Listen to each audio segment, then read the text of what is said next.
Welcome to Small Business Celebration, where we're continuing our series on businesses that are getting the move on.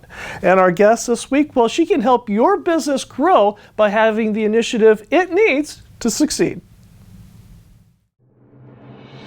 This is Small Business Celebration. Welcome, where we chat with real business owners who have real success and learn from them about what works, what doesn't, and who want you to know that there's a light at the end of the tunnel and it's not a train. Join us where you can learn something that you can use today to grow a strong and profitable business.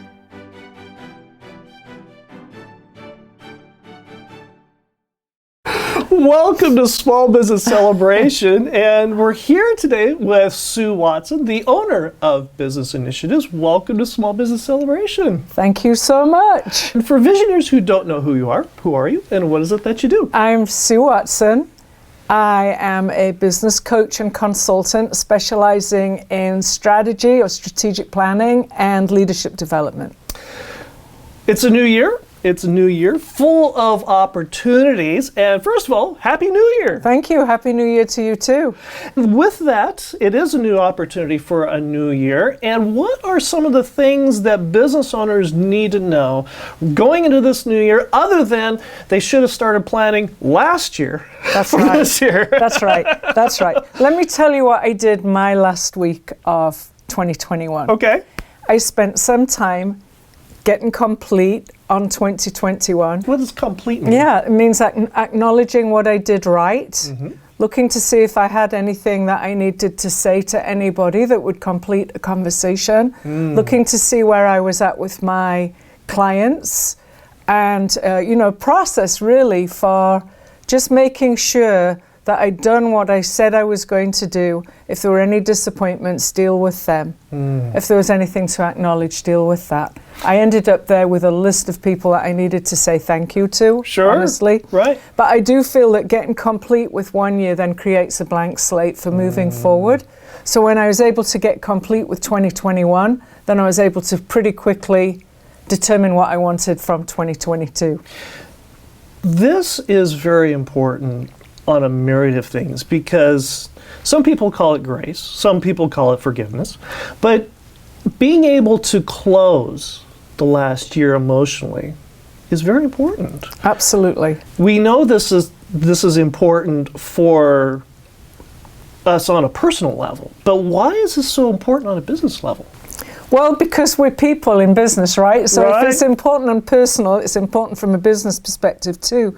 But the brain works really, the idea of having a brain is Right. for survival. Sure. Okay, so and the way that the brain survives is by predicting and living into a future that's based on prediction. So if you consider that as accurate statement, Right. then all we've got to predict the future from is the past. So if we keep dragging the past around with us, Right. then it actually gets in the way of creating something newly. You've gone through and you've buttoned up. Yeah. You've made peace with last year, Yeah. as it were. What are you doing now, or what did you plan for at the end of December for the new coming year? Well, it starts with looking a little bit further ahead than that, Michael. Okay. So for me, I like to always look out, with my clients, I like to look out 5 years or 3 years, Okay. and then work backwards from that 5-year, 3-year.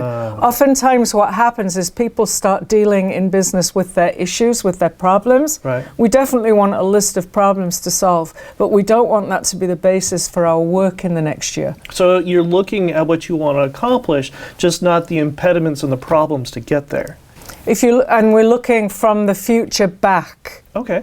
If you look from now to the future, then we tend to see what obstacles are in the way. But when we look from the future back, we tend to be in an inquiry. How do I make that happen? And it also, I would surmise, helps when you do have an obstacle, since you know where you're going, you know how to go over, around, through, or whatever you need to do to get through that obstacle. It's not really an obstacle, it's just stuff to deal with. Sure. That's all there is. It's just what's to deal with. you have a program in which you're helping your clients do just that. What is that program? I have a number of programs. Okay. One of my strategic programs is called Velocity. Okay. And I like to help businesses. One of my strengths, I think, is helping businesses get where they want to go faster. Okay.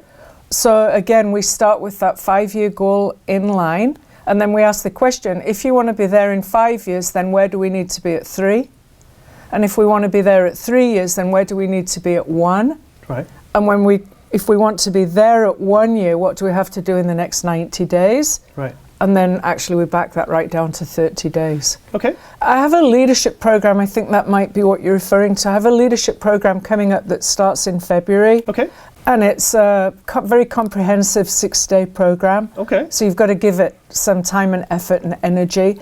And one of the definitions of leadership that I use and keep referring back to is that leaders, distinct from managers, leaders make things happen that would not happen without them. Okay. So that course, that program allows people to get present to life as a possibility, business as a possibility, relationships as a possibility, not mired in what's past, but mired in who do I need to be and what do I need to do to get that result. Okay. I'll give you an example. I had one client came in and he was a little bit, his boss had asked him to do the program. Right. And he didn't really want to do it. And everybody says that they don't have time to do it, right? 6 days is a long program.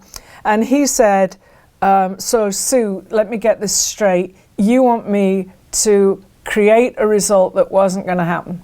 Yeah, basically that's it. I said, okay, got it, I've got it. So I didn't ask him what it was, and he came in. But shortly after the program, he sent me an email, a picture of his project was to reunite his 4 siblings. So it doesn't matter whether it's a work or a personal project. What matters is that you're building a muscle of making things happen that were not going to happen without you. And he sent me a picture of the 4 of them having lunch together. So I got on the phone and I asked him, how long is it since you've all been together like that? And he said 18 years. And he did that in less than 2 months in the program. So he reunited a family that had been estranged for 18 years in 6-7 weeks. How did that affect his business? Yeah, that's great, because after that he realized that he could do anything, because he didn't expect to get that result. So by building that muscle, he now recognizes that if he's clear on the future that he wants to create, he can do anything. So the more impossible the project in the leadership program, the better for me. Yeah. This comes from, you've been doing this for how many years? Oh, too many. Too many. I look younger than I know. It's amazing what we can do in editing. Right. Yeah. But this stems a lot from your personal background and your personal history. And Visioneers, for those of you who've been following us for a long time, you know that I give questions ahead of time. And a lot of it is to get ideas of things to talk about here on Small Business Celebration with our guests. And one of the questions I asked was, what was one of the first things you sold? And the reason I asked this is because in a minute here, you're going to find out this is where I believe the root of this program she's talking about comes from. What was the very first thing you sold? My answer to that question would have to be myself. I grew up I grew up in England. We didn't have Girl Scout cookies to sell. And we didn't have lemonade stands. I'm sure I'd have been really good at both of those things. I'm sure. But I didn't. So what I did to make money when I was a kid was deliver newspapers. And back in the UK, we did that in the wind and rain and snow with a big old bag of newspapers. We didn't have the van and toss them out the window idea. Right. That's a California thing. Yeah, it was so I delivered newspapers and I helped the milkman with his milk round. So basically anything legal for cash. Sure. We didn't have any money when I was growing up. So I did what I needed to do. Right. Yeah, and I think my goal always is to add value. Right. So when I see an opportunity to add value, then I'll try and jump in.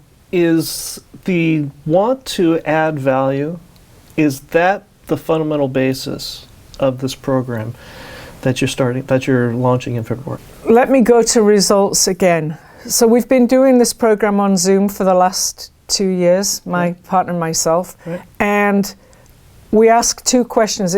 Polling is really easy on Zoom, and we ask 2 questions. Will this change the way you lead, and will this change the way you live? And we've had 1 person out of about 150 that has said no to one of those questions, and 100% have said yes to the lead question, and 1 person out of 120 said no. And I think that the reason that they said no was because they were already somewhat living that way. Right. So we have many people in those programs that tell us that it's changed their life. This sounds like it's a program that would only work for big companies like Duke Energy and Kaiser. No, there's definitely some of my clients. Those 2 are my clients, as you know. But no, you would love it. You would love the program. Well, any business person that wants to improve themselves should do this program. Not just improve themselves, but improve their effectiveness in life. If visionaries want to get in touch with you, how do they do that? Have them give me a call. Call me at 661-301-7162 or email me, and that's an easy one, sue@businessinitiatives.com. Social media? Yeah, you can find me pretty readily on Facebook. I'm on LinkedIn too, but I don't look quite as often at my LinkedIn profile. I probably should. Sure. Yeah. And if you enjoy Small Business Celebration, go ahead and like, subscribe, and notify, and leave a comment. One of the reasons we're talking with Sue is because of a Visioneer question that came from a Visioneer just like you. And when we come back, well, I've got a Visioneer question here from Tyler that's actually been fairly popular these last couple months. When we come, right back. Hi, I'm John Busby with Team Busby, and over the years, many people have asked me, what price ranges do you sell? As you can see at Team Busby, we sell all price ranges, $80,000 to $2 million. It's a seller's market. If you're thinking remotely of selling your home, now's the time to sell it. There's buyers that are on the fence, some of them not even thinking about selling. When I show them the values of today's market, they say, oh my gosh, I should put on the market now. When you call my team, Team Busby, you get a voice, not a voicemail. 410-SELL, 410-7355. I'm here with Sue Watson, the owner of Business Initiatives, and our Visioneer question comes from Tyler, who asks, I'm in year 4 of my second business, and I'm having a hard time being comfortable talking about that failure. How have you become comfortable talking about a major failure you've had? I don't mind talking about my failures. Why? Because I've removed the significance from them. Right? Well, wait a minute, because sometimes a failure is significant. It is significant, yeah, but we have to add the significance to what we're creating and have that be more significant than what we've left behind. Basically, in a nutshell, which sounds easy, but it's not all that easy. Right. The problem is, if we're using that energy to worry about something, we can't change the past. There's nothing we can do to change the past. So one of the things that gives me peace now as a wizened, I was going to say older, but I hate that. One of the things that brings me peace is knowing that I'm not perfect and nobody else is perfect either. And actually, if you don't stretch yourself to accomplish big things, you're never going to fail. So be okay with that. Right. As soon as you start stretching yourself to accomplish big things, you're going to have failures. And the quicker you can get over them and focus on what's coming, what you're creating, the better your life is in the present. But the other thing is, at some point I would encourage Tyler to stop talking about, stop worrying about it. It's gone. Nothing he can do to change that. It's gone. One of the challenges that some business owners have is they have this notion that they have to appear perfect and upstanding and everything is wine and roses. And when somebody else brings up, yes, but you had this other business that crashed and burned and was an absolute disaster. Yeah.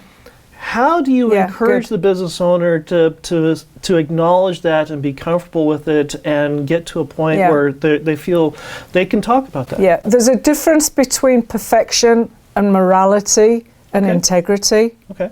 So if Tyler burnt bridges, Right. which we're not going to assume that he did, but if there were bridges burnt, he might have to go back and clean that up. Like what you said in the first segment that you spent the last year doing, was going through and saying thank yous and rebuilding those things in the Yeah, past. and that might also involve saying sorry, or it might also involve saying, Michael, I did this thing and it impacted you. How can I make that right? Right. Right. So but when I've done everything that I can do to make that right, then it's time to move on. And by the way, if I say, Michael, I'm sorry, and you say, no, you're not, there's not much that I can do about that. You can give the olive branch, but you can't expect them to take it. That's right. That's right. So at some point you have to say, though, I am complete with the past and I'm focusing my energy and attention on the success that I'm about to create here. This sounds like this comes from a background of stumbling through nothing to get something and being at peace from where you came. Yeah, well, I grew up my mum and dad got divorced when I was 9. I left with my mum and an older brother and sister. I was the baby of the family. I was 9. My brother was 6 years older than me. My sister is 9 years older than me. And we didn't have very much. We didn't have very much at all. In fact, my mum, we rented a television. I don't even know if you can do that anymore. Sure, right. And the television had a slot machine in the back, and you put a 10-pence piece in the back, and you turned the slot machine. The TV wouldn't turn on if you didn't? If it wasn't full, if there wasn't some money in it, then the TV wouldn't turn on. Okay. And then the guy used to come once a month and collect the 10-pence pieces from the back of the slot. I mean, how poor do you need to be? To rent right? a TV, yeah. Sure. Yeah, and we had, my mum, clearly my dad wasn't really in the picture too much either. Right. So my mum went to like a Salvation Army place and she bought 2 rolled up carpets secondhand. One she rolled out on the floor and the other one was rolled against the wall. And that's what we sat on for a year or so until my mum could afford a couch. So we grew up poor, hence the paper round and the milk round, because, I wanted I didn't want to live like that forever. Right. So, but I think I reached about the age of 21 and I blamed my dad for everything that could possibly have been wrong in my life. Right. And I think at the tender age of 21, I realized this is my life, it's my future, and what I make of my future is up to me. And it doesn't have anything to do with what I left behind. Yeah. And I'm completely at peace with my dad now, by the way. He's dead. Okay. He's dead, but I don't actually have any ill feeling toward anybody anymore, and that's kind of nice because I've learned to let people be and put the past in the past. That's all we can do. Right. It sounds like you have learned to grow into being a strong woman. And that's become one of your superpowers. I came from strong stock. My mum may have been poor, but she was always pretty strong-willed and determined and a little bit of a martyr, which I'm not. But I came from strong stock. But again, I think really what it boils down to is, and I really think this is good advice for any business, you got to know what you want. And I think the biggest challenge in life sometimes is knowing what you want. If you know what you want, you can find a way to get it, to have it, to do it, whatever that looks like. Including breaking into the coin bank in the back of the TV? Oh yeah, I used to steal, thanks. Yeah, I used to steal 10, I think a 10 packet of cigarettes back then was like 12.5 pence or something, so I could steal 10 pence. Yeah. And I imagine your mom was like, why isn't the TV working? It's full. There was always enough to keep the TV going. But this attitude, this growth, this moving on, this strength to keep moving forward led you out of the UK and took you to South Africa. Yeah. And well, first of all, why did you go to South Africa? I'm a gypsy. Okay, sure. I love traveling. Right. I started off in life as a civil engineer, so I'm pretty analytical and, to be honest with you, didn't have very good people skills. How did you develop your people skills? Necessity. Okay. Necessity. I realized that, I'd be one of those people that we can't do it these days because of COVID, right? But if you go to give somebody a hug or something like that, they'd get the back of my ear or the back of my head or the top. Help, sure. Oh, you're in my space. So I had to overcome, I guess. So I made a point of consciously developing my people skills and my ability to talk to people. And I am by nature an introvert, but I have a lot of extroverted habits now, I think. So I think that, again, if you know what you want, you can create yourself as well. And it's authentic because it's what you want. I think it's important to be well regarded by people, and some of our foibles and some of our idiosyncrasies would prevent that from being a reality. Yeah. And we'll be right back. The reason we're here talking with Sue Watson, the owner of Business Initiatives, is because we received a question from a visionary just like you. They reached out to us on LinkedIn, Facebook, and Instagram and wanted to know, how do I start the new year? And also, how do I come to grips with a difficult employee? So if you've got a question, you've got a thought, something you'd like to learn about, reach out to us on LinkedIn, Facebook, and Instagram today. I'm here with Sue Watson, the owner of Business Initiatives, and our visionary question comes from Jerry, who asks, I employ a general manager that has steadily become more difficult to work with, and it's affecting employee morale and performance. I'm having a hard time coming to grips with letting this person go because he brings in a significant amount of revenue to our business. What do you suggest I consider doing? Yeah, that's a great question, Jerry. I think that what my recommendation would be, Jerry, is give me a call. Okay. By the way, what's your phone number? 661-301-7162. But no, seriously, I think that part of the strategic planning process should always be, in actual fact, one of the very first parts of a strategic planning process should always be getting a grip on the core values that you live by in your organization, right? And one of my core values that are relevant to running a business, positivity, being positive in your business, is almost a necessity. If you've got poor morale because of one human being, you've got poor customer services, your customer service is going to be impacted by that poor morale. Your retention of good employees is going to be impacted by that poor morale. Right. And your results and revenue and even profit are going to be impacted by that poor morale.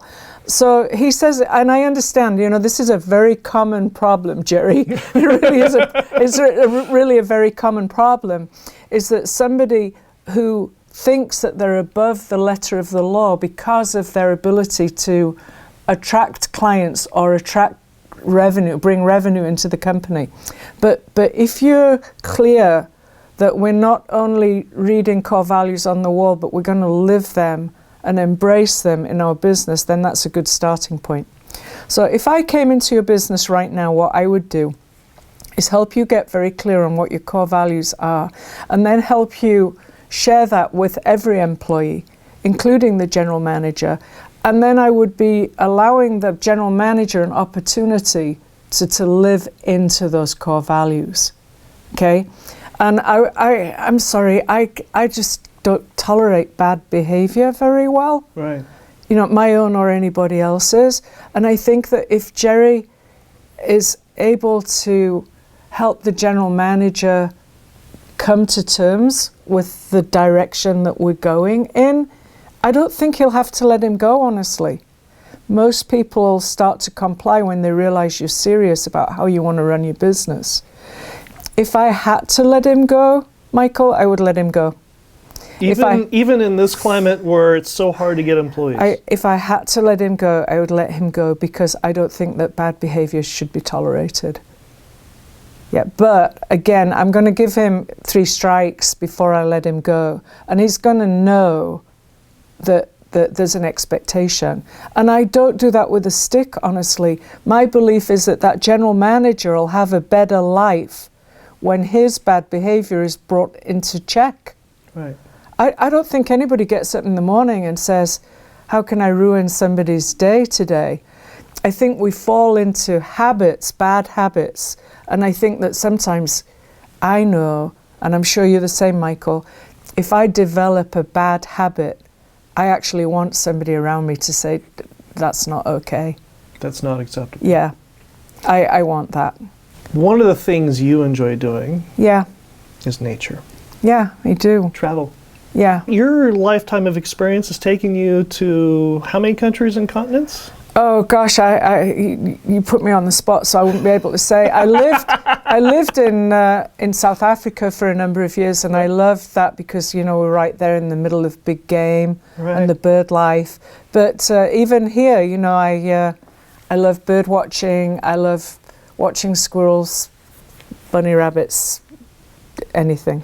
We're recording this here at Stockdale Country Club, and you remarked before we were recording about a kit fox. Yeah. That you saw. Yeah, I really love the environment here, and thank you Stockdale Country Club for allowing me to use their facilities this morning. But I just love looking out at the trees and the wildlife and the birds, and kit fox right here under the window one time. Yeah. How has this appreciation for wildlife and nature affected your business? Yeah, that's a very good question. I think that I'm able to see. I look out, I see things that other people don't see. Like what? Oh, well, in nature, if I look out of the window, I might see a hawk that you don't immediately see. I think I've got a good ability to see what's going on in any situation.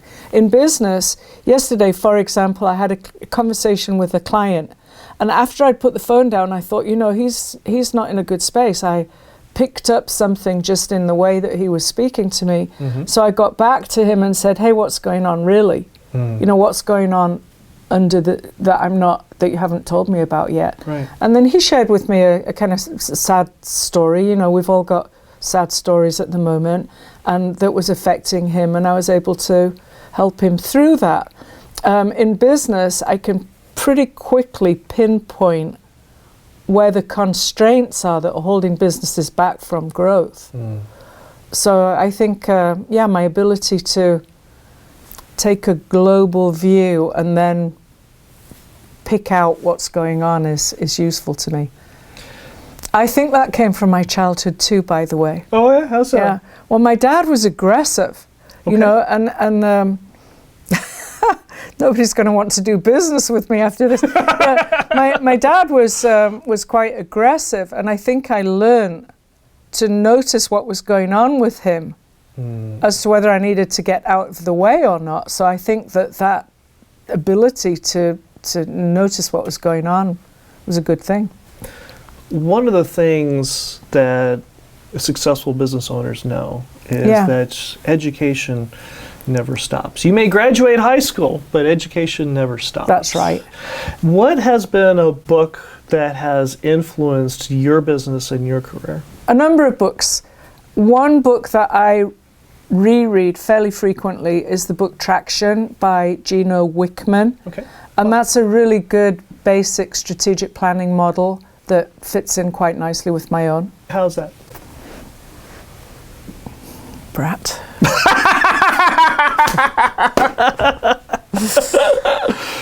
I think that he likes to also focus on the future.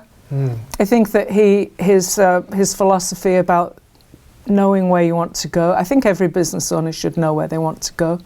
And his ability to, he's got a people analyzer in there for every person in your business. That's a really effective way to determine whether your employees are living the core values and whether your employees have got what it takes to do their job really well. So it's a good coaching model. It's a good place to start from a coaching perspective. He's got some real good tips in that book. You've written a book too. I have, yeah. My book's called Winner. It's available on Amazon. It's an interesting book, actually. I watched a program on the Discovery Channel on a guy, his name's Lance Mackey, that was an Iditarod winner. Okay. You know what the Iditarod was? Sure. So, Yeah, I love the dogs. yeah, it's a very, very long Right. dog sled race in Alaska. And I went to Alaska and met Lance, and I interviewed him because I thought that some of the ways that he managed his dog team was very relevant and paralleled with some of the ways that we should run our business. Right. So it's about Lance Mackey, and it's about business, and it's interspersed with business stories and dog stories, and a little bit different, but not a bestseller, but a it's good got read some useful nonetheless. tips. Yeah. Sure. What makes you wake up and open your business? Yeah, that's a good question too. My mission in life, what I would like, Michael, is I would like every human being to live a life they love. I really would, and I'm really dedicated to that. And oftentimes, business is lonely in business. So if I can help take some of the stress and strain out of people's businesses, and that's my forum, if you like, that's my platform for helping people live the life they love, is business. If visionaries want to get in touch with you, Yeah. how do they do that? My telephone number is 661-301-7162. My email address is sue@businessinitiatives.com. And you're available on Facebook? Yeah, And Facebook's probably an easy place to find me, yeah. LinkedIn, but don't expect a quick response. Well, Sue, thank you very much for joining us here on Small Business Celebration. Thanks for having me. It's been fun.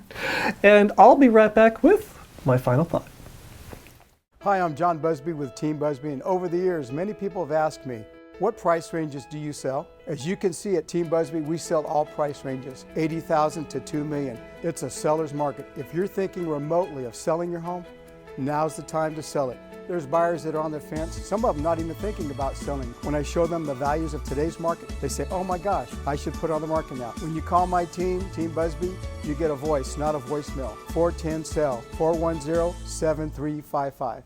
The no that created a thank you. My father grew up in the insurance business, and later he became a high school business teacher. And he taught all kinds of things like accounting, business 1, 2, 3, keyboarding, business English, and the like. But one of the things he also taught was sales. And one of the key mantras, one of the key philosophies he had about sales was that no is a temporary answer. Now, this philosophy used to drive administrators nuts because he became relentless. Why? Well, funding for high school is very, very important because funding is how you get all the tinker toys and all the necessary items that students need to have a first-rate quality education. And he was relentless, so much so that the high school he taught at had the very first computer lab in California in a high school. Not only that, but his high school also had one of the very first classrooms that was fully computerized. All because no is a temporary answer. Now, this didn't go unnoticed by his students. In fact, for years and years and years after, he would get stopped and thanked by former students for the education he helped them achieve and learn. And then the day came when my father retired, and he had to clean out his desk and clean out the filing cabinets and throw away all the useless knickknacks over the last 30 plus years of his teaching, when he came across a thank you card. And the thank you card simply said, "Thank you, Mr. Roberts, for teaching us that no is a temporary answer." Of all the things he threw away, that card he kept. I hope you enjoyed our conversation this week with Sue Watson, and I hope you learned something that you can use today to grow a strong and profitable business, and we'll see you here again next week. By the way, what did the kids say about the fireworks on New Year's? I wasn't here on New Year's. Well, they said it was a blast. Oh, gosh. All right, whatever. Welcome to Small Business Celebration. And by the way, I forgot to ask the most important question. Is there one thing that you want to make sure that I ask? Oh, that's such a good... Why wasn't that top of the sheet? Because it changes day to day for a lot of business owners. Yeah. One thing that I would like to get in is that I do have a leadership program. It's a pretty comprehensive leadership program on the calendar starting the beginning of February.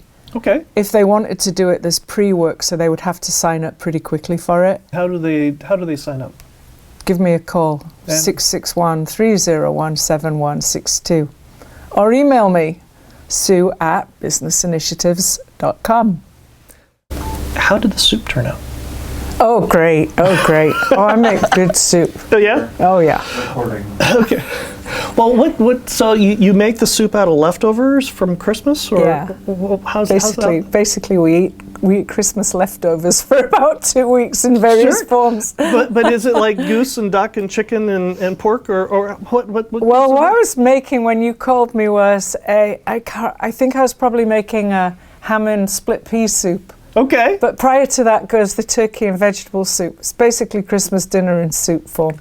Ah. Yeah. So if you had potatoes and all that doesn't end up in the soup. Oh, yeah. Oh, really? Yeah. Anything, yeah. Anything ends up in the soup. It's liquid shepherd's pie. Yeah, basically, yeah. All right, cool. Potato thickens it up. It's good to have a bit of potato in your soup. You know, I'm going to have to suggest that to my wife. I'll give you the recipes. A handful of this, a toss of that. I told you we grew up poor. We had to make things stretch. Yeah, okay. All right. Yeah. Well, my wife is of Scottish descent, so anything. Oh, she understands then. Yeah, exactly.